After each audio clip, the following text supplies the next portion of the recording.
Dès les premiers jours, les étudiants ont répondu présents pour se faire vacciner contre la méningite. Il faut dire que certains, comme Léa, ont peur d'être contaminés à leur tour. Un peu, oui. Du coup, j'ai appelé mon médecin déjà pour savoir parce que je suis vaccinée contre la méningite C. Donc savoir si c'était le vaccin justement qui donne aujourd'hui, si c'était le même que moi j'ai reçu. Apparemment non. Je viens pour justement prendre des renseignements pour savoir quand est-ce que je peux me faire vacciner. Pour Pauline, étudiante en gestion, la question de se faire vacciner ou non ne s'est même pas posée. Je trouve ça inquiétant, c'est comme on l'a dit, on l'a appris, c'est foudroyant, donc on ne sait pas d'où ça vient.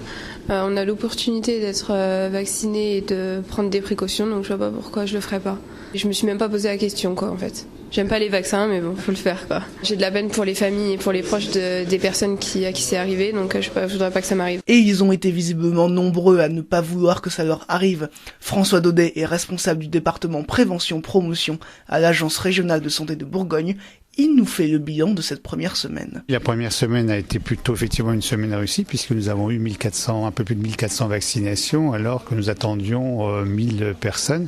Donc ça montre bien que les étudiants et le personnel du campus dijonnais ont bien pris conscience de l'importance de cette vaccination. Et pour cette deuxième semaine de vaccination, les chiffres restent bons avec plus de 800 étudiants vaccinés lundi et près de 900 mardi. Malgré le nombre important d'étudiants à venir se faire vacciner, l'attente reste faible. Il faut dire que c'est dorénavant 6 lignes de vaccination qui sont ouvertes contre 3 la semaine dernière.